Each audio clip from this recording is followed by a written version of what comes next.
बिस्मिल्लाहिर्रहमानिर्रहीम। अस्सलाम वालेकुम। आज का मेरा टॉपिक फर्स्ट ईयर का लेसन नंबर 10 है, a mild attack of locust. हमेशा की तरह बाकी जिस तरह लेसन्स के मैं सबसे पहले टाइटल कवर करवाता हूँ, फिर उसके बाद लेसन की जो इम्पोर्टेंट समरी होती है या जो करैक्टर होते हैं मैं उनसे इंट्रोड्यूस करवा के फिर मैं आपको टेक्स्ट की तरफ लेके चलता हूँ। आज मैं आपको इसी लेसन की हल्की फुल्की समरी बताऊँगा, इसे करैक्टर से मुतारफ़ करवाऊँगा और इस लेसन की ट्रांसलेशन अटैम्प्ट करने की मैं कोशिश करूँगा, जिसमें आपको ट्रांसलेशन के साथ साथ इम्पोर्टेंट पंक्चुएशन, एमसीक्यूज़, वर्ड्स के सिनोनिम्स और लास्ट में आपको क्वेश्चन, इसमें जो इम्पोर्टेंट क्वेश्चन है, जो बोर्ड के रिपीटेड क्वेश्चन है, वो आपको विद आंसर डिस्कस करूँगा। तो लेसन है a mild attack of locust. पहले आप टाइटल कवर कर लें, फिर मैं आपको इस लेसन में जो कुछ हम पढ़ेंगे वो डिटेल के साथ बताऊँगा। माइल्ड कहते हैं लाइट को, लाइट हल्का सा, ठीक है। Light, a mild mean a light. Attack कहते हैं इन्वेजन को, अटैक कहते हैं हमला करने को। लाइट अटैक, हल्का सा हमला ऑफ लोकस्ट। लोकस्ट टिड्डियाँ, आप इसे इंटरनेट पे सर्च भी कर सकते हैं। छोटा सा टिड्डी दल इसे कहते हैं, छोटा सा कीड़ा होता है और ये ख़ास तौर पे जो ग्रीन लीव्स होते हैं उनका ज़्यादा शौकीन होता है। ये लेसन जो है ये तो हो गया हल्का सा हमला लोकस्ट का, लेसन का जो टाइटल है।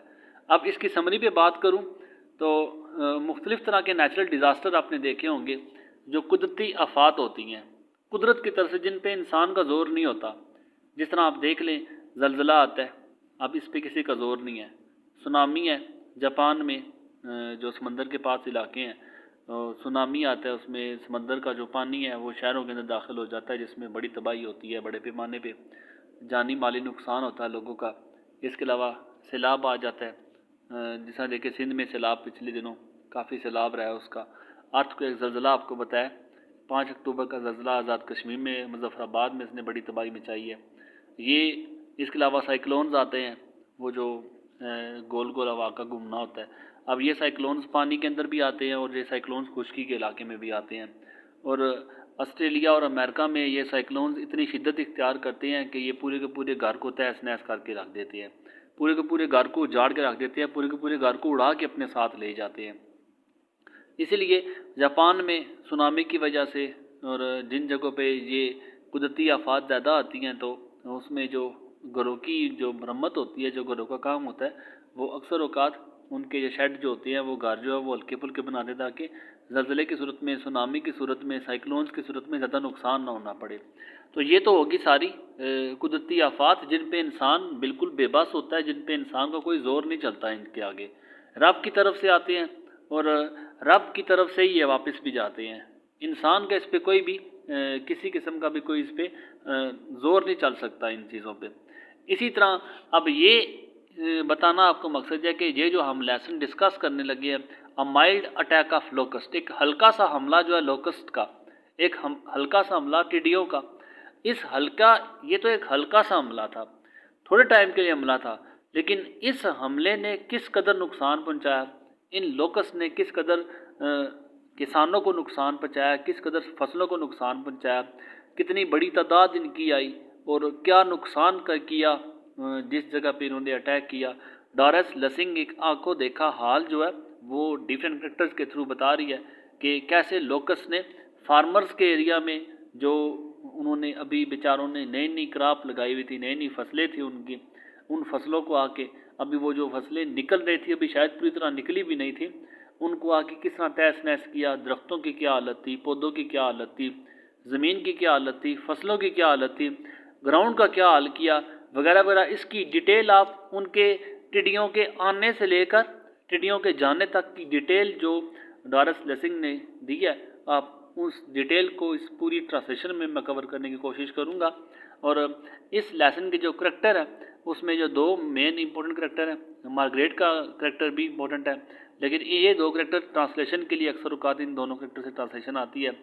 ओल्ड स्टीफन और रिचर्ड जो है ये दोनों एक घर के मालिक हैं और जब ये टिड्डियों का हमला होता है तो आपको ये ऑर्डर देते हुए मिलेंगे।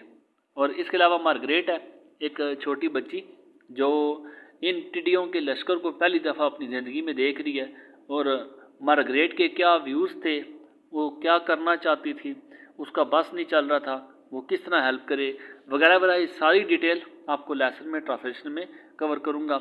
ये जस्ट इस लेसन का इंट्रोडक्शन था। अभी मैं आपको इस लेसन की ट्रांसलेशन की तरफ लेके चलता हूँ।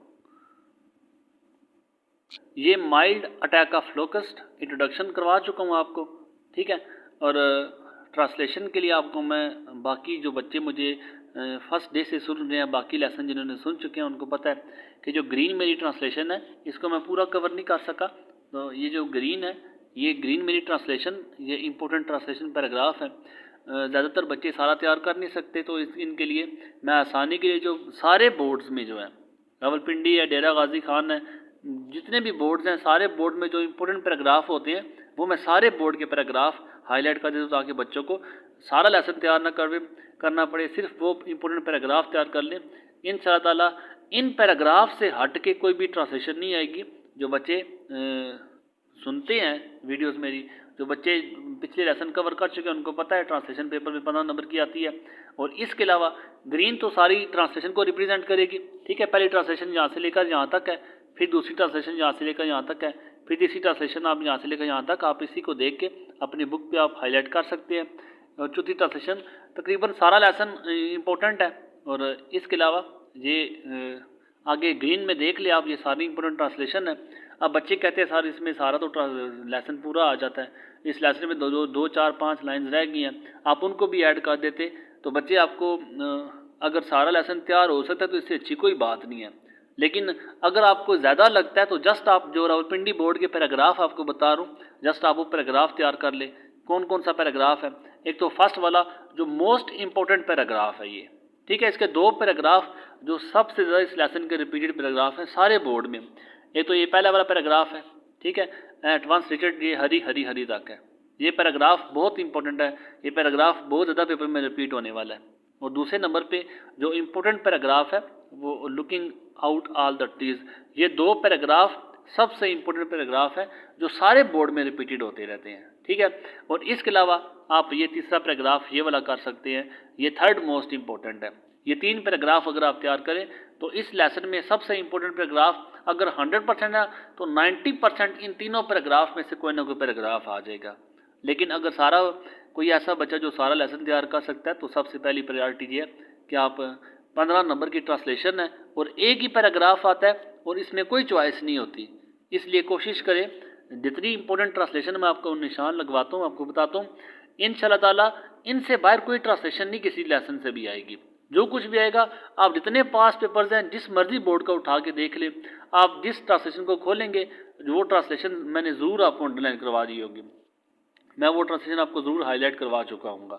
जो ट्रांसलेशन है ग्रीन से मैंने रिप्रेजेंट की है और जितने आपको येलो नज़र आ रहे हैं ये सारे येलो पंक्चुएशन के लिए हैं। 5 नंबर की पंक्चुएशन आती है। पंक्चुएशन भी बच्चे जो सुन रहे हैं, मैं साथ साथ आपको पता है पंक्चुएशन के लिए भी आपको मैं अलग से लेक्चर आपको बता रहा हूँ। पंक्चुएशन आपने अलग से तैयार करनी है, आप लेसन के साथ पंक्चुएशन नहीं कर सकते। पंक्चुएशन के साइन का यूज़ आपने सबसे पहले सुनना है, आपने उसका समझना है, आपने उसकी प्रैक्टिस करनी है। अगर इन्वर्टेड काम है तो किस किस जगह पर इन्वर्टेड काम आप यूज़ कर सकते हैं, अगर क्वेश्चन मार्क तो किस जगह आप यूज़ कर सकते हैं, अगर साइन ऑफ डैश है, साइन ऑफ एक्सक्लेमेशन है, साइन ऑफ फुल स्टॉप है, अब कॉम है वगैरह वगैरह, ये सारे साइन का यूज़ आपने पहले सुनना है। ऑलरेडी मैं आपको बता चुका हूँ, मेरे पंक्चुएशन के लेक्चर्स आप चैनल में जाएँ मौजूद हैं, आप उन पंक्चुएशन को पहले सुने, फिर उसके बाद लेसन की ट्रांसलेशन करें, उसके बाद लेसन की पंक्चुएशन को आप अटेम्प्ट करने की कोशिश करें, आपको पंक्चुएशन में कोई मसला नहीं आएगा। ये तो दो बातें होगी मेरी ट्रांसलेशन और पंक्चुएशन की। बाकी इसके साथ साथ जो इम्पोर्टेंट पंक्चुएशन है, जो इम्पोर्टेंट MCQs हैं, मल्टीपल चॉइस हैं, आप इस लेसन में हल्के फुल्के आपको मैं बताता चलूँगा। इसके अलावा जो वर्ड मुझे लगेगा कि ये पेपर में रिपीटेड है या इस वर्ड का मुझे लगेगा ये इंपॉर्टेंट है, ये आ सकता है, तो मैं उसके आपको मीनिंग बताऊंगा। आप उसके मीनिंग को काइंडली अपनी बुक में हाईलाइट करें। आप मेरी पिक्चर को ना देखें, इस पिक्चर से आप ना सीखें, आप अपनी बुक अपने मुँह के सामने रखें। जो कुछ आप मेरी वॉइस को कॉपी करें, मेरी वॉइस को फॉलो करें, जो कुछ मैं आपको पढ़ाता जा रहा हूँ अपनी बुक से सुनते जाएं। जो वर्ड आपको मैं हाईलाइट करवाऊंगा आप उसी बुक से उनको हाईलाइट करते जाएं, अपनी बुक पे लिखते जाएं साथ साथ। आप काइंडली अपने पेज को ना देखें, पेज आपको ब्लर नज़र आ रहा है, जो भी आप 720 के रेजोल्यूशन पे चलाएंगे पेज की जो कवरिंग है वो ठीक हो जाएगी। बाकी रहेगी क्वेश्चन आंसर, तो क्वेश्चन आंसर लास्ट में इंशाल्लाह ताला मैं लास्ट में आपको सारे क्वेश्चन के आंसर जो इम्पोर्टेंट क्वेश्चन है इस लेसन में, जो मोस्ट रिपीटेड क्वेश्चन है, मैं आपको वो भी बताऊंगा, इसके साथ साथ उनका सोल्यूशन भी बताऊंगा, उनको बाकायदा तौर पे उनको सॉल्व करके आपको रीडिंग करूंगा। तो ये 2 पेज की ट्रांसलेशन है, एक वीडियो में मैं कवर नहीं करूंगा, इस ट्रांसलेशन को मैं 2 वीडियो में कवर करूंगा ताकि आप लोगों की आसानी भी रहे, आप लोग हाफ करके इसे अच्छा तैयार भी कर सके। और दूसरी वीडियो में पार्ट 1 में आपको जितना कवर हो सका मैं करवाऊंगा, बाकी पार्ट 2 में रहती ट्रांसलेशन कवर करवाऊंगा, और उसके साथ साथ जो लास्ट में इम्पोर्टेंट क्वेश्चंस हैं मैं दूसरे पार्ट में इसको कवर करूंगा। 2 पार्ट में मैं इस लेसन को कवर कर लूँगा इंशाल्लाह ताला। तो लेसन की ट्रांसलेशन स्टार्ट करता हूँ। आपको बताया करैक्टर में रिचर्ड स्टीफन है, और इसके साथ साथ लोकस्ट की आमद है जो इस लेसन में है। उस लोकस्ट की आमद से लेकर लोकस्ट के जाने तक का ये सारा सफ़र डॉरेस लेसिंग ने हमारे सामने उसने बयान किया है। लेसन जब स्टार्ट होता है तो आपको बताया लोकस्ट की आमद के साथ ही लेसन स्टार्ट होता है। अब जो लोकस्ट है, अब ये पहाड़ है, पहाड़ की चोटियाँ हैं। अब इन पहाड़ की चोटियों पे यहाँ पे ये लोकस्ट का बहुत बड़ा झुंड है जो है, सॉरी, अब यहाँ पे ये लोकस्ट का बहुत बड़ा झुंड इस पहाड़ की चोटी के ऊपर आपको नज़र आएगा ऐसे। अब किसी ने ऐसे देखा है पहाड़ की चोटी पे, अब यहाँ पे कुछ आदमी खड़े हैं, उन्होंने इस पहाड़ की चोटी पे इन लोकस्ट को देखा है। अब उन्होंने क्या किया, जैसे इन लोकस्ट को देखा है तो उन्होंने आवाज़ें लगाना शुरू कर दिया, लोकस्ट आ रही है। आपको बताया लोकस्ट जब आती हैं तो ज़मीन में जितनी ग्रीनरी होती है वो सारी ख़त्म हो जाती है, और कितनी तादाद में आती हैं वो इस लेसन की ट्रांसलेशन में आपको बखूबी अंदाज़ा हो जाएगा। तो लेसन जब स्टार्ट होता है तो लोकस्ट की आमद के साथ स्टार्ट होता है। तो ट्रांसलेशन को सुने आप। Look look there they are, look देखो देखो, देयर वहाँ पे, दे आर देखो, अगर किसी ने देखा है ना तो इशारा करके देखो देखो, देयर दे आर वो वहाँ है। आउट बायर रैन भागी, रैन जो है रन से रैन है, आर यू एन रन की सेकंड वर्ब है रैन। आउट रैन, बाहर भागी मार्गरेट आपको बता चुका हूँ कि छोटी बच्ची है जो पहली दफ़ा लोकस से इसका वास्ता पढ़ने वाला है। अब किसी ने आवाज़ लगाई देखो देखो, देयर दे आर वो वहाँ है, देयर वहाँ पे, दे आर वो हैं। अब लोकस की तरफ इशारा करके देखो देखो वो वहाँ है। अब जैसे उनकी आवाज़ आई है, बायर मार्गरेट भागी टू ज्वाइन दैम, ज्वाइन शामिल होने के लिए, दैम उनके साथ जो लोग इस लोकस्ट को देख रहे आते हुए, उनके साथ मार्गरेट भागी उनके साथ मिलने के लिए। एट द हिल्स पहाड़ियों की तरफ, अब पहाड़ियों की तरफ वो लोकस्ट आ रही थी। अब ये मार्गरेट भी बाहर के उनके साथ शामिल होने के लिए बाकी लुकिंग एट द हिल्स, पहाड़ियों की तरफ देख रहे थे। पहाड़ियों की तरफ ये सारी पहाड़ियाँ जिन पहाड़ियों के ऊपर से लोकस्ट सारी इकट्ठी होकर आ रही हैं। आउट केम द सर्वेंट्स, अब सर्वेंट्स जो गुलाम थे, जो नौकर थे, आउट बायर केम आगे, कम से केम है, याद रखिए कम केम और कम है, थ्री वर्ब्स है इसके। अब बायर नौकर भी आगे, फ्रॉम द किचन बावर्ची खाने से। अब किचन में एमसीक्यूज में आप पूछा जा सकता है कि सर्वेंट्स जो वो कहाँ से भाग के बाहर आए। दे ऑल स्टूड, वो सारे स्टैंड से स्टूड है। ये जो वर्ब्स की फॉर्म बता रहा हूँ, काइंडली अगर आपको पता है तो वेल एंड गुड है, अगर नहीं पता तो आप इन चीज़ों को आप साथ साथ नोट करें, आपकी इंग्लिश सीखने में काफ़ी मदद दे सकती हैं। तो दे ऑल स्टूड, वो सारे, ऑल सारे, स्टूड स्टैंड से स्टूड है, वो सारे खड़े थे। एंड गेज्ड स्टेयर है, ग्लेयर है, STARE और GLARE, स्टेयर, ग्लेयर, गेज्ड, और सारे घूरने लगे। ठीक है। ओवर द रॉकी लेवल, ये रॉकी लेवल है, ये रॉकी कहते हैं चट्टान का, पहाड़ों का ये लेवल है। देखिए यहाँ पे ये लेवल है इनका, ये सतह। ओवर, इस सतह से ऊपर, रॉकी लेवल से ऊपर, पहाड़ी सतह से ऊपर।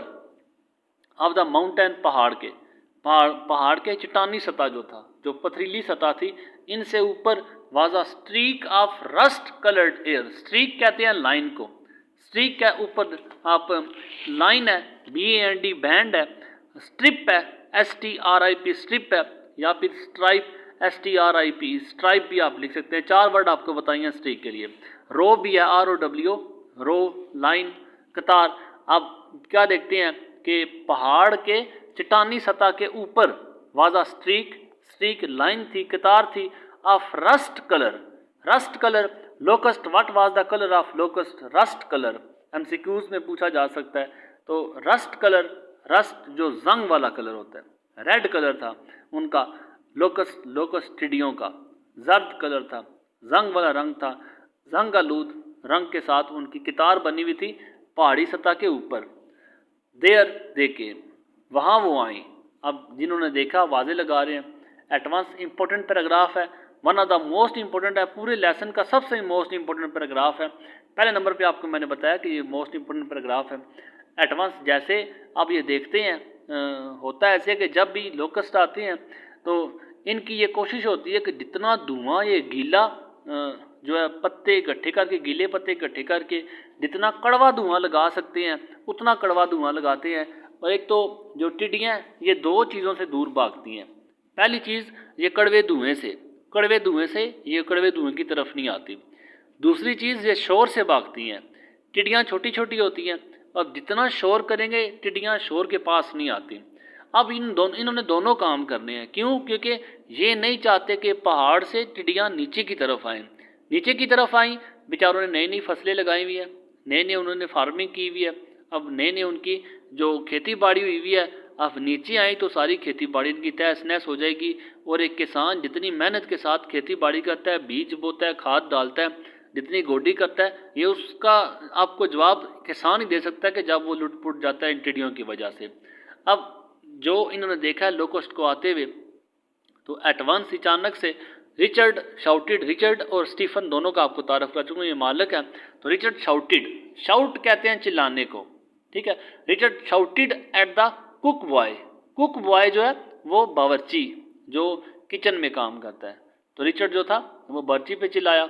ओल्ड स्टीफन येल्ड, शाउटेड है, येल्ड है, क्राइड है। जो बच्चे पीछे सुनते आ रहे लेसन के, आप लोगों को बच्चों में बता चुका हूँ, ये मैंने 3-4 वर्ड आपको बता चुका हूँ।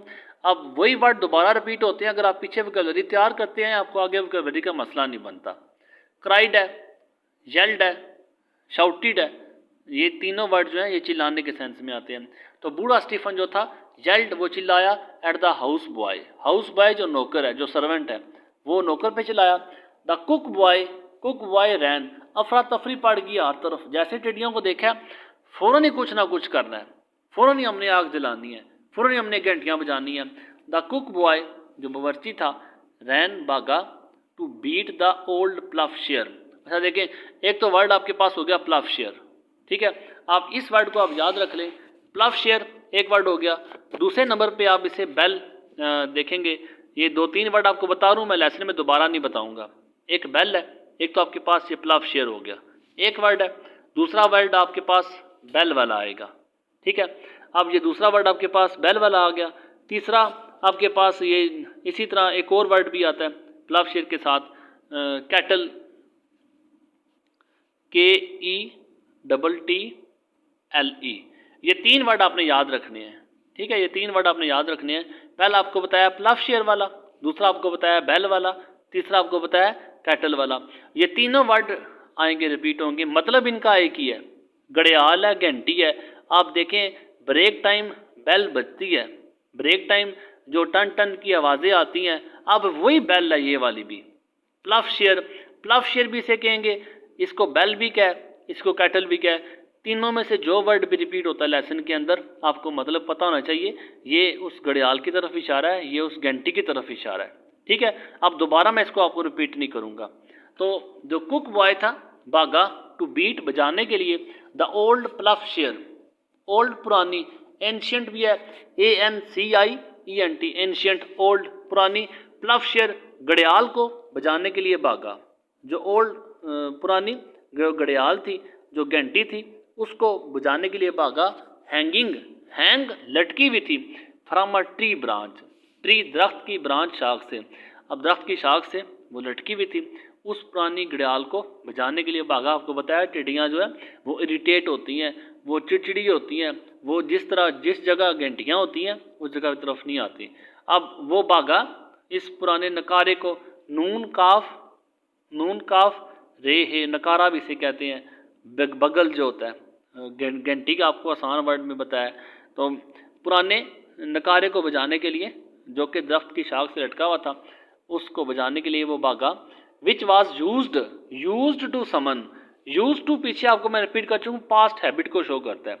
यूज टू समन, समन कहते हैं काल को, CALL काल, जो कि अब ये घड़ियाल जो था use to summon, what was the use of ploughshare, it was use to summon labourers. अब ये जो था समन बुलाने के लिए यूज किया जाता था टू लेबरर्स, लेबरर्स मजदूरों को at moment of crisis. Crisis जो डिफिकल्ट है, डिफिकल्ट मोमेंट है, मोमेंट्स कहते हैं लम्हात को, टाइम को, क्राइसिस कहते हैं डिजास्टर को, क्राइसिस कहते हैं ट्रबल को, क्राइसिस कहते हैं इमरजेंसी का जो वक्त होता है। तो अब ये इमरजेंसी थी, टिड्डियाँ आ गई थी, उन्होंने अभी कुछ ना किया तो उनका सारा खेत जो है वो खा जाएंगी। तो इस मोमेंट ऑफ क्राइसिस, बहरान के लम्हात जो थे, जो ख़तरे के लम्हात में इस घड़ियाल को बजाया जाता था ताकि सारे लेबरर्स को इतला दे दी जाए, सारे मजदूरों को इतला दे दी जाए। सारे मजदूरों को बुलाने के लिए at the moment of crisis, बहरान के लम्हात में सारे मजदूरों को बुलाने के लिए इसे इस्तेमाल किया जाता था। द हाउस बॉय, जो हाउस बॉय जो नौकर था, रैन ऑफ, वो भागा, टू स्टोर, स्टोर की तरफ वो भागा, to collect tin cans, collect जमा करने के लिए। टिन के डिब्बे जो होते हैं, आप जिस तरह देखें, आप ये इस तरह का टिन का डिब्बा छोटा सा बना होता है, टिन के डिब्बे, आप जो छोटे ड्रिंक के टिन होते हैं, अब टिन के कैंस, टिन बॉक्सेस, जो टिन के डिब्बे वो जमा करने के लिए भागा। Any old bit of metal, any old, कोई भी पुराना सा, बिट ऑफ लिटल मेटल, धात का, कोई भी छोटी मोटी धात का, जो मर्जी मिल जाए, छोटी मोटी धात का जो छोटे बॉक्सेस थे, छोटे डिब्बे थे, वो जमा करने के लिए भागा। The farm was ringing, farm जो खेत था, रिंगिंग गूंज रहा था, with the clamour of the gong, clamour of the gong, clamour कहते हैं साउंड को, क्लैमर कहते हैं अप रोर को, UPROAR, अप रोर है। और इसके अलावा क्लैमर जो है वो आवाज़ को भी कहते हैं, नॉइस, NOISE, नॉइस को भी कहते हैं। और गोंग जो है ये बेल है जो आपको बताया गया है, ये इसके साथ चौथा वर्ड आप इसको आपको बताया, एक प्लव शेयर है, दूसरा बेल है, तीसरा आपको बताया कैटल है, और चौथा जो है ये गोंग आप वर्ड लिख ले, गोंग नकारा जो है, ये 4 वर्ड आपको रिपीट होंगे ये सारे। इन चारों को आपने याद रखना है, मुख्तलिफ नाम के साथ, कभी बेल यूज़ करेंगे, कभी प्लव शेयर यूज़ करेंगे, कभी कैटल यूज़ करेंगे, कभी गोंग यूज़ करेंगे। तो जो फार्म था वो इस गोंग की आवाज़ से, इस बेल की आवाज़ से, इस घड़ियाल की, इस नकारे की आवाज़ से गूंज रहा था। एंड दे कुड सी, और वो देख सकते थे, द लेबरर्स, मजदूरों को, कम, आते हुए, pouring out of the compound, pouring out कहते हैं कि क्राउड की सूरत में, गश, GUSH गश होता है, CROWD क्राउड होता है, या थ्रॉन्ग, THRONG थ्रॉन्ग है, बार के, जो ग्रुप की सूरत में, जो क्राउड की सूरत में, जो इकट्ठे होके उन्होंने देखा मजदूर आ रहे थे ऑफ द कंपाउंड सैंड से।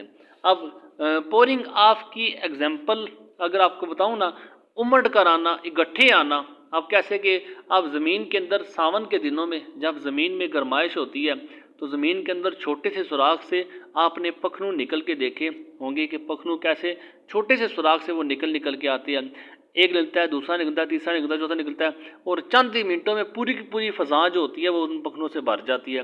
वो जो पखनुओं का ज़मीन के छोटे से सुराख से एक के बाद दूसरे के बाद आना होता है, वो पोरिंग ऑफ होता है, वो पोरिंग आउट होता है, वो उमड़ के आना होता है, वो निकल के आना होता है, वो ग्रुप की सूरत में निकलना होता है बाहर। अब यही पोरिंग ऑफ का मतलब है, क्राउड की सूरत में, ग्रुप की सूरत में, गश है, थ्रॉन्ग है, ये वर्ड आपको बताए हैं।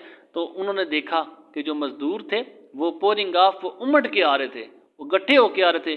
कंपाउंड लान आपको बताया, सैन से वो निकल के आ रहे थे। Pointing at the hills, pointing, directing, DIRECTING, directing इशारा कर रहे थे, एट द हिल्स पहाड़ियों की तरफ, एंड शाउटिंग और चिल्ला रहे थे, एक्साइटेडली पुरजोश अंदाज में, excitedly, frantically, FRANTICALLY, madly, violently, VIOLENTLY, violently, madly, पुरजोश अंदाज में, पागलों के अंदाज में वो चिल्ला रहे थे। सून, जल्दी, they had all come up, वो सारे कम अप, आ चुके थे, टू द हाउस, घर में। एंड क्योंकि वो प्लव शेयर बजाया जा रहा था at the moment of crisis, बहरान के लम्हात में बजा रहे थे, उनको ये बताने के लिए कि कोई ना कोई मुसीबत आने वाली है, फटाफट आप घर की तरफ इकट्ठे हो जाएं। एंड सून, और जल्दी, दे ऑल, वो सारे, come up to the house, वो सारे घर के अंदर आ गए। And Richard and old Stephen, और रिचर्ड और जो ओल्ड स्टीफन था वर गिविंग देम ऑर्डर्स, वो उन्हें ऑर्डर कर रहे थे, वो उन्हें अहकामात दे रहे थे, हरी हरी हरी, जल्दी जल्दी जल्दी। एंड एंड ऑफ, और off, off they ran again, ran off है वो रैन अगेन, अगेन दोबारा से, रैन ऑफ भागे, बाहर भागे, वो दोबारा से भागे। अब उन्हें ऑर्डर मिल गए, उन्हें अहकामात मिल गए, उन्होंने क्या क्या करना है, तो वो रैन ऑफ, वो बाहर भाग गए अगेन दोबारा से। द टू वाइट मैन, दो सफ़ेद आदमी विद देम, उनके साथ थे। And in a few minutes, और चंद मिनटों में मार्गरेट कुड सी, मार्गरेट देख सकती थी, the smoke of fires, smoke धुआं, फायर्स आग का धुआं देख सकती थी, राइजिंग उठ रहा था, फ्रॉम ऑल अराउंड, हर तरफ से, द फार्म लैंड, चंद ही मिनटों में वो धुआं देख सकती थी जो कि फार्म लैंड से, खेतों से, हर जगह से उठ रहा था। पाइल्स ऑफ वुड है, पाइल्स कहते हैं हीप को, ढेर को, लोड को, HEAP हीप, ढेर। अब piles of wood, heap of wood, लकड़ी के ढेर थे, एंड ग्रास, और घास के, had been prepared, had been ready, वो तैयार थे, देयर वहाँ पे, लकड़ी और लकड़ी, पाइल्स ऑफ वुड, लकड़ी के ढेर तैयार थे और घास के ढेर तैयार थे वहाँ पे। देयर वर 7 पैचेस, 7 पैचेस कहते हैं पार्ट्स को, पैचेस कहते हैं पीसीज को, 7 PCs of bared soil, Baird वैसे तो बेयर नंगे को कहते हैं जो क्लियर होता है, साफ होता है, बेयर्ड सॉइल, साफ ज़मीन के 7 किताब थे, क्लीन जो थी, बिल्कुल साफ शफाफ ज़मीन के 7 किताब थे। आप इसको देख लिया, आप ये ज़मीन के 7 किताब है, मैं इसको इंक चेंज करके अब ये ज़मीन के 7 किताब है, ठीक है। अब इसको मैं 7 में डिवाइड करूँगा, 1 2 3 4 5 6 और 7। अब ये ज़मीन का एक टुकड़ा है, इसके 7 हिस्सों में डिवाइड कर दिया है। अब देखें, अब 1 2 3 4 5 6 7, ये 7 किताब हो गए, ये 7 टुकड़े हो गए, ठीक है, ज़मीन के। अब इन 7 टुकड़ों में क्या था, there were 7 patches of bared soil, MCQs के लिए आप इसे निशान लगा लें, MCQs के लिए इंपॉर्टेंट है। How many patches of bared soil, there were 7 patches of bared soil, 7 किताब थे, साफ ज़मीन के 7 किताब थे। येलो कलर एंड पिंक, साफ ज़मीन है, साफ ज़मीन से मुराद कोई जड़ी बूटी नहीं है, साफ ज़मीन की कोई ग्रास वगैरह नहीं है, बस फसल आपको नजर आएगी, वो भी हल्की हल्की। येलो कलर है एंड ग्रीन, और येलो कलर एंड पिंक, पीला रंग और पिंक गुलाबी रंग। अब कुछ में पीले रंग की यहाँ पे, अब ये जो कुछ में पीले रंग की, यहाँ पे ये पीले रंग की, कुछ में पीले रंग की एंड पिंक, और जो कुछ में यहाँ पे पिंक रंग की जो फसलें उगी हुई थी।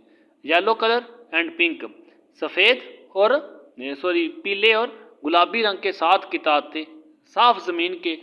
वेयर, जहाँ पे the new mealies were just showing, mealies कहते हैं जो क्रॉप्स है, जो नन्ही क्रॉप होती है, जो बिल्कुल छोटे पौधे होते हैं।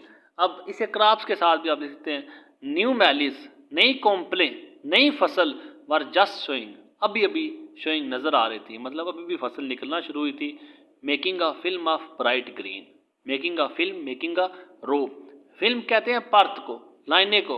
अब अक्सर स्याड़ जो लगी होती है, जो एक पूरी कितार में जाती है पूरी लाइन, अब ये फिल्म है ऑफ ब्राइट ग्रीन, अब एक कितार बना रही थी, ब्राइट तेज, ग्रीन सब्ज रंग की, सब्ज तेज सब्ज रंग की कितार बना रही थी।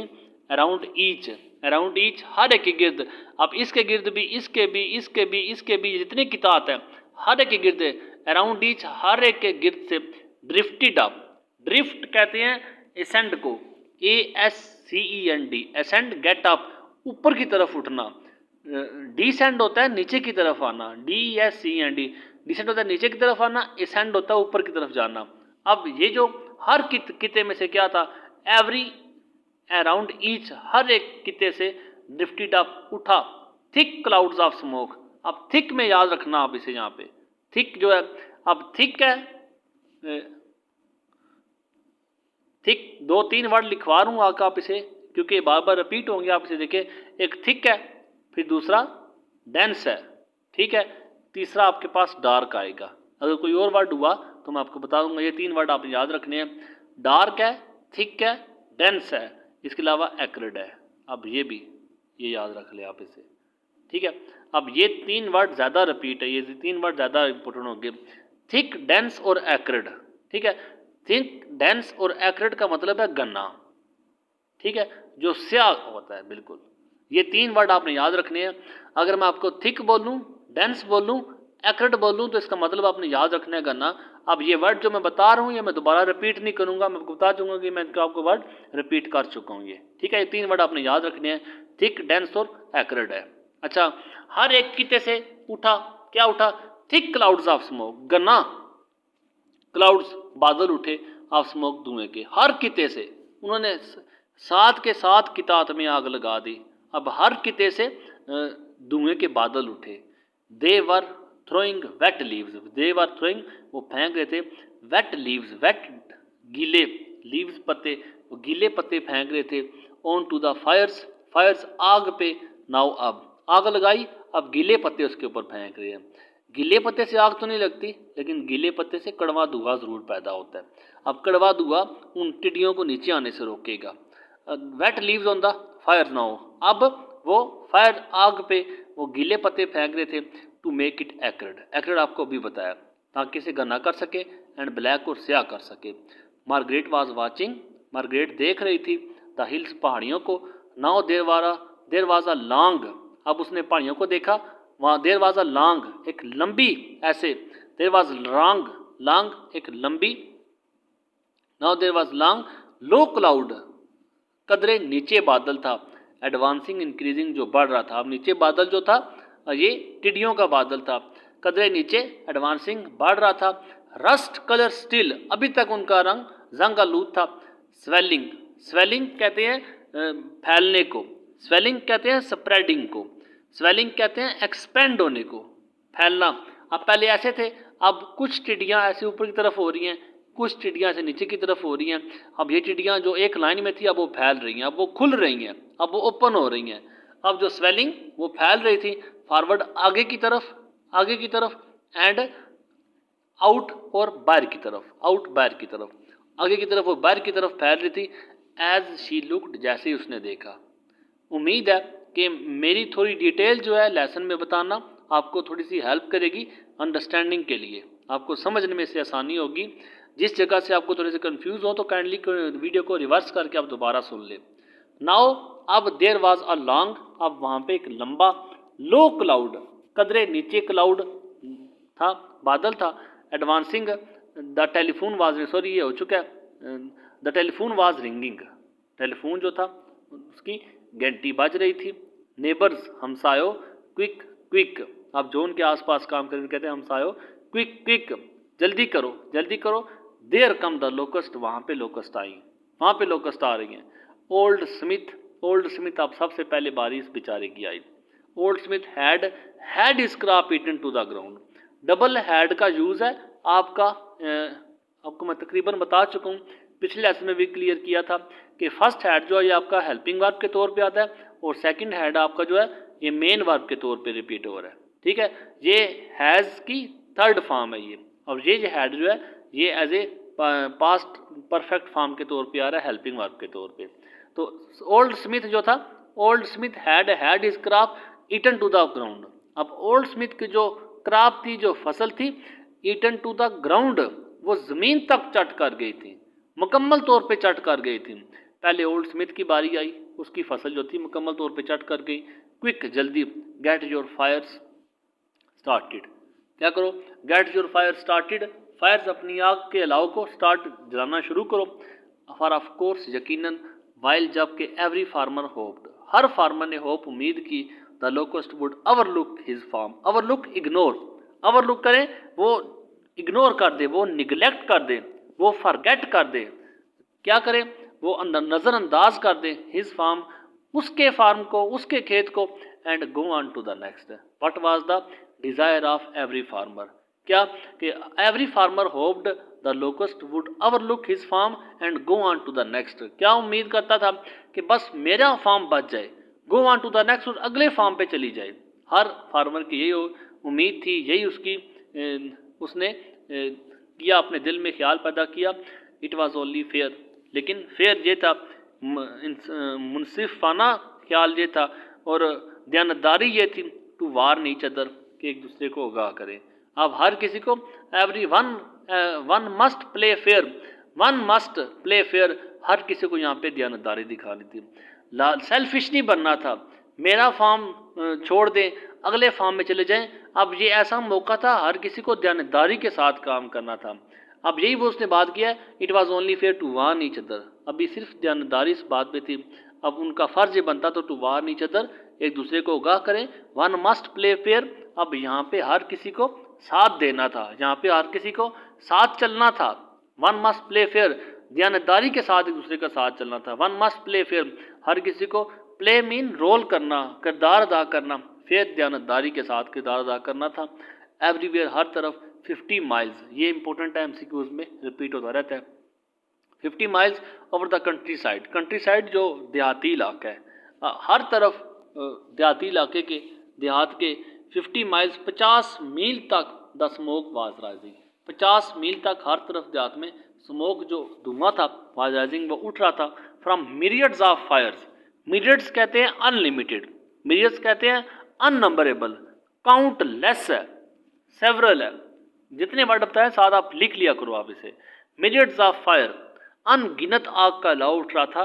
Margaret answer the telephone calls, Margaret जो थी वो टेलीफोन कॉल्स का जवाब दे रही थी। एंड बिटवीन कॉल्स, और इन कॉल के दौरान, the she stood watching, she वो स्टूड स्टैंड से स्टूड है तो वो खड़ी थी, वाचिंग देख रही थी, द लोकस्ट, लोकस्ट को। द एयर वॉज डार्कनिंग, हवा जो थी डार्कनिंग, डार्क से डार्कनिंग है, डार्क काली हो रही थी, स्याह हो रही थी। स्ट्रेंज, अ स्ट्रेंज डार्कनेस, एक अजीब सा डार्कनेस, अंधेरा, एक अजीब सा अंधेरा, एक अजीब सी तारीकी। For the sun was blazing, जो सूरज था, ब्लेजिंग, ब्लेजिंग तप रहा था, बर्न जल रहा था। ग्लिटरिंग, शाइनिंग, जो सूरज था वो जल रहा था, वो तप रहा था, वो तेज अपनी जो रोशनी थी फेंक रहा था। It was like the darkness, ये ऐसे अंधेरा था, of belt fire, belt grass land को कहते हैं। अब ये ऐसा अंधेरा था जो ग्रास लैंड में आग लगी हुई हो जैसे, like the darkness of belt fire, ये ऐसी आग थी जैसे घास के मैदान में लगी आग होती है। Like the darkness of belt fire, belt mean grass land fire. अब ये ऐसा धुआं था, ऐसी तारीकी थी जैसे घास के मैदान में आग लगी हो। When the air gets thick, जब हवा थिक घनी होती है, विद स्मोक धुएं के साथ, the sunlight comes down distorted, distorted perverted है, इंपॉर्टेंट है ये आप याद रख ले आपसे। डिस्टॉर्टेड, डिस परवर्टेड, जो छन छन के आती है, रुक रुक के आती है, स्टॉप बाय स्टॉप होके। डिस्टॉर्टेड, परवर्ट, PERVERTED, परवर्टेड है, स्टॉप है, रुक रुक के आना। अब सूरज की रोशनी थी वो रुक रुक के आ रही थी, क्योंकि टिड्डियाँ वो सूरज को कवर करती जा रहे थे, सूरज के आगे आती जा रही थी। अब सूरज की रोशनी छन छन के आ रही थी, सूरज की रोशनी रुक रुक के ज़मीन पे आ रही थी। थिक, एक घनी, हॉट, तेज, ऑरेंज नारंगी रंग की रोशनी थी। ओप्रेसिव, हैवी, भारी हो गई थी। इट वाज, ये भारी हो गई थी। टू, बहुत ज़्यादा, ये बहुत ज़्यादा भारी हो गई थी। With the heaviness of a storm, अब ये जो हवा थी, ये जो टिड्डियाँ थी, ये जो हवा थी, ये हवा भारी हो गई थी। ओप्रेसिव इट वाज, ये ओप्रेसिव इट वाज, ओप्रेसिव भारी हो गई थी। विद द हैवीनेस, भारीपन से, ऑफ स्टॉर्म, तूफान के, तूफान के भारीपन से ये और भी भारी हो गई थी। The locusts were coming fast, टिड्डियाँ कमिंग आ रही थी फास्ट, तेजी के साथ। Now half the sky was darkened, half, आधा आसमान डार्क, क्योंकि टिड्डियाँ फैलती जा रही थी फजा के ऊपर। अब इतनी तादाद में टिड्डियाँ आ गए थे कि आधा आसमान स्याह हो गया था। Behind the reddish veil, reddish कहते हैं जो रेड कलर का जो वेल कहते हैं पर्दे को, रेडिश वेल, सुर्ख रंग के पर्दे के पीछे। इन फ्रंट, सामने से, अब ये सामने है, यहाँ पे देखिए आप, ये सामने है, इस सामने से सुर्ख रंग के पर्दा जो था ये इसका पीछे था। अब यहाँ पे देखिए सुर्ख रंग का पर्दा, अब ये सुर्ख है, अब ये सुर्ख रंग का पर्दा है सामने है। उम्मीद है कि आप इसे साथ में चलेंगे। अब ये सुर्ख रंग का पर्दा, ये टिड्डियाँ सारी सुर्ख रंग के पर्दे के साथ, ये सामने से, ये सामने, ये पर्दा है मेरा, ये सामने टिड्डियों का ये पर्दा है सामने, ठीक है। बिहाइंड, इनके पीछे, सुर्ख रंग के सुर्खी माइल पर्दे के पीछे जो था, अब ये पर्दा सुर्खी माइल पर्दा बना हुआ है, ठीक है, ये सारा सुर्खी माइल पर्दा बना हुआ है। अब इनसे पीछे, behind the reddish veil, in front, front mean सामने से, लेकिन इस सुर्खी माइल पर्दे के पीछे, सामने सुर्खी माइल पर्दे के पीछे which were the advance guards, अब जो पीछे हैं वो एडवांस गार्ड्स हैं ऑफ स्वैम, स्वाम ग्रुप को कहते हैं। ये स्वाम जो झुंड की सूरत में आ रही हैं, जो ग्रुप की सूरत में आ रही हैं। अब behind the reddish veil in front, सामने सुर्खी माइल पर्दे के पीछे which were the advance guards, advance सामने वालों के गार्ड्स मुहाफिज थे ऑफ द स्वाम, स्वाम के। द मेन स्वाम शोड, अब इनसे पीछे मतलब असल जो स्वाम था, असल जो झुंड था इनके पीछे था, इनसे इनसे पीछे आ रहा था। ये जो रेडिश वेल का पर्दा बना हुआ है, ये आगे जो रेडिश वेल का पर्दा बना हुआ है, इनसे पीछे जो है अब ये मेन स्वाम नजर आया, मेन झुंड जो था वो उनका नजर आया। इन डेंस ब्लैक क्लाउड, काले घने बादल में, डेंस घने, ब्लैक काले, क्लाउड बादल, घने काले बादल में वो उनका जो असली झुंड था वो नजर आया। Advancing, reaching almost to the sun itself, अब ये झुंड था जो पीछे इनके था, ये रीचिंग पहुंच रहा था ऑलमोस्ट तकरीबन टू द सन, सूरज तक, इटसेल्फ खुद, अब इतनी ऊंचाई में था कि तकरीबन ये सूरज तक पहुंच रहा था। मार्गरेट वाज वॉन्डरिंग, मार्गरेट जो थी वॉन्डरिंग, वो हैरान हो रही थी। व्हाट शी कुड डू, अब मार्गरेट वाज वॉन्डरिंग, वो हैरान हो रही थी। व्हाट शी कुड डू, वो क्या कर सकती थी। व्हाट शी कुड डू, वो क्या कर सकती थी। शी डिड नॉट नो, वो नहीं जानती थी। देन अप केम ओल्ड स्टीफन, अप ऊपर, केम आया, ओल्ड स्टीफन बूढ़ा स्टीफन ऊपर आया।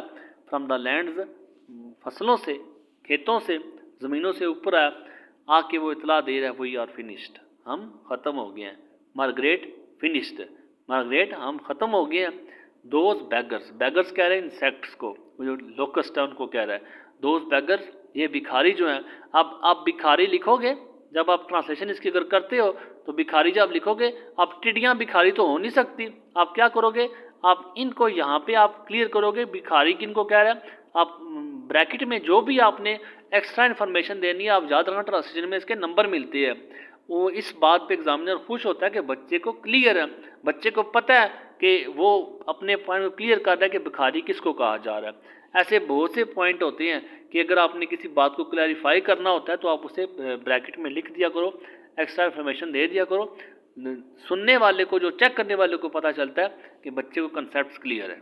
ठीक है, उम्मीद है कि आप इस बात को याद रखोगे। तो कहता है कि हम ख़त्म हो गए हैं।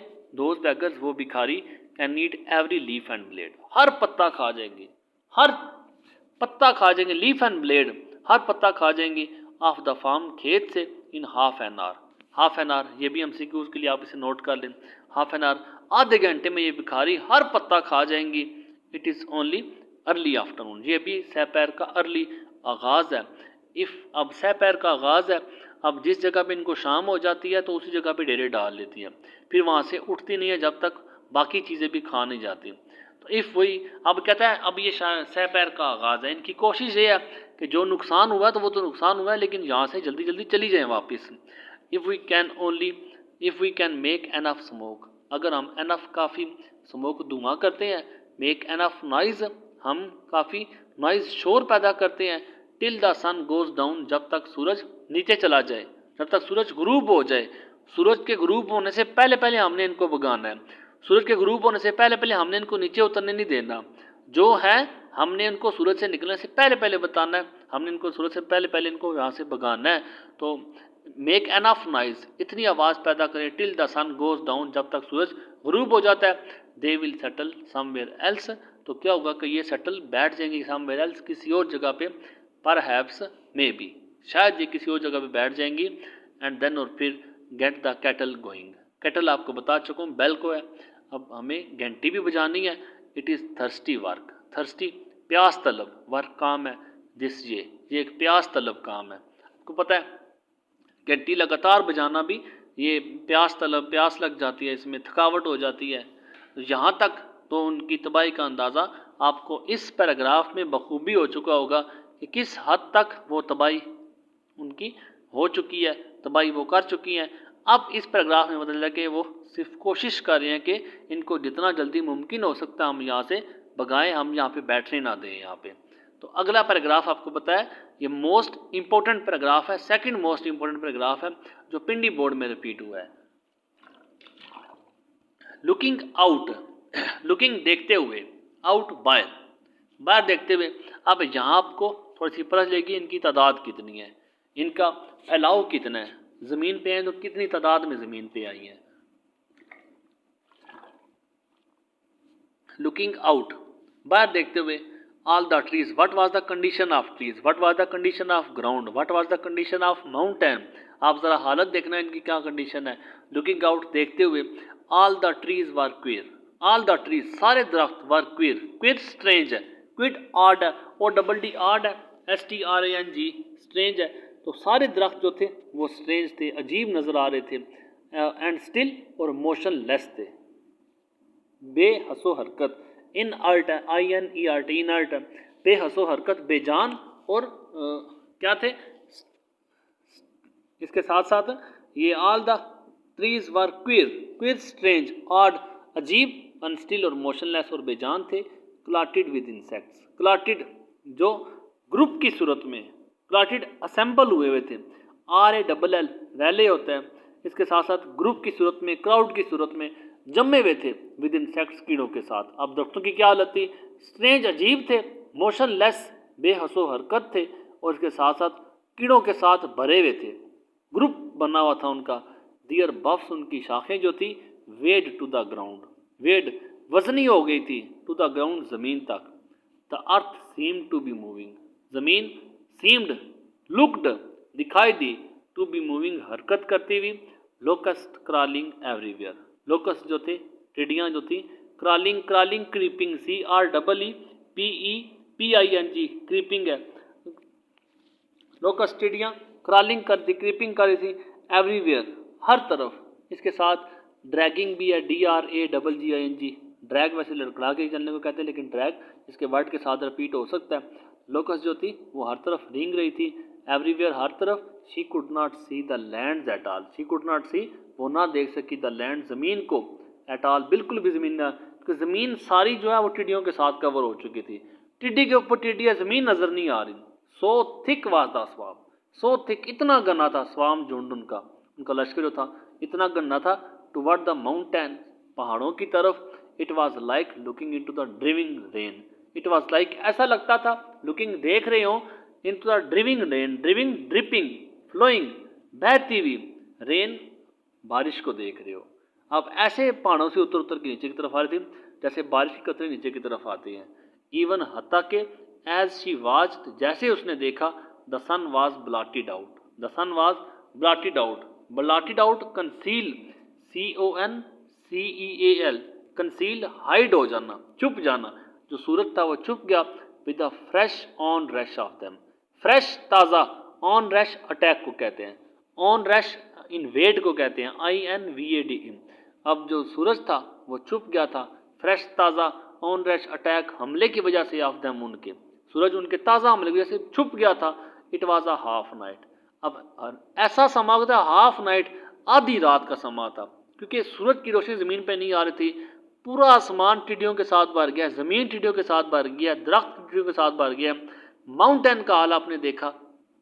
इवन हता के as she was the sun was blotted out with the fresh onrush of them, it was half night, ये नीम तारीकी थी, a perverted blackness, perverted, perverted आपको बताया जो स्टॉप बाय स्टॉप है, अवॉइड जो डाइवर्ट होके आती है, जो रुक रुक के ये तारीकी थी, अब ये मुकम्मल तौर पे मसख जो ख़त्म हो जाती है, ब्लैकनेस, अंधेरा छा गया था। देन फिर केम आई अ शार्प क्रैक, एक शार्प तेज़ क्रैक आवाज़ आई, नॉइज़ आई, शार्प क्रैक, फिर तेज़ आवाज़ आई, फ्रॉम द बुश, बुश झाड़ी को कहते हैं, फ्रॉम द बुश झाड़ी से तेज़ आवाज़ आई, a branch had snapped off, एक ब्रांच, एक जो दरख्त की टहनी थी, शाख थी, had snapped off, snapped off broke, BROKE second verb है ब्रेक का, snapped off, cracked off, CRACK crack है, ब्रोक है। अब एक ब्रांच जो एक शाख थी वो टूट गई, देन फिर अनदर, एक और, एक शाख टूटी, देन अनदर, एक और टूटी, a tree down the slope, एक ट्री जो था, एक दरख्त जो था, डाउन द स्लोप, अब ये स्लोप बनी हुई है, इसके ऊपर जहाँ पे ट्री है, अब ये नीचे इसका ग्राउंड है, अब यहाँ पे एक ट्री लगा हुआ है, अब ये जो ट्री था डाउन द स्लोप, इस स्लोप के जो नीचे था डाउन द स्लोप, लींड ओवर, अब लींड ओवर, बेंड ओवर, ये झुक गया। अब कुछ ट्री की हालत इतना वजनी हो गई, कुछ इस तरह की इसकी हालत हो गई, इस ट्री की हालत, ये इससे अपनी इस पोजीशन से ये इस पोजीशन में आ गया। Around the tree down the slope, ढलवान से नीचे जो ट्री था ये डाउन द स्लोप, अब ये स्लोप है, अब ये यहाँ पे ट्री है, down the slope leaned bent over, वो झुका, एंड सेटल्ड हैविली, और भारी, सेटल बैठ गया, सेट हो गया, बैठ गया, हैविली भारीपन से, टू द ग्राउंड जमीन, कैसे जमीन के साथ लगा हुआ है, यहाँ पे आप इसे देख सकते हैं कैसे जमीन के साथ यहाँ पे लगा हुआ है, इस हालत से वो इस हालत में आ गया जमीन की तरफ। Through the hell of insects, hello कहते हैं वैसे हेल ज़ालाबारी को कहते हैं, जो ओले पड़ना होता है उनको कहते हैं।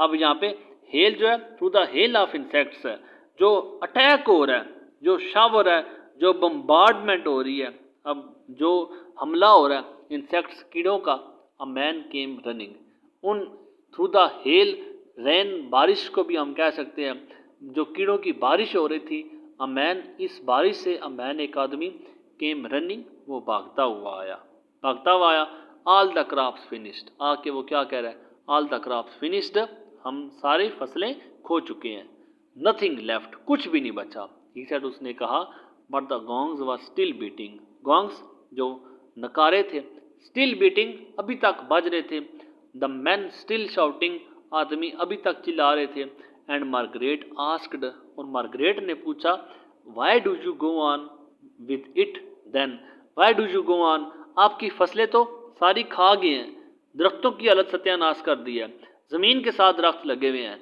अब सारा कुछ ख़त्म हो गया है, तो why do you go on continue, why, क्यों, डू यू गो ऑन, आपने फिर क्यों जारी रखा हुआ है, विद इट, अभी तक ये सब, देन, फिर, जब आपका सब कुछ ख़त्म हो गया है, जब आपकी फसलें चट कर गई हैं, जब सब कुछ वो खा गए हैं, तो फिर अभी आपने क्यों अब तक जा रखा है।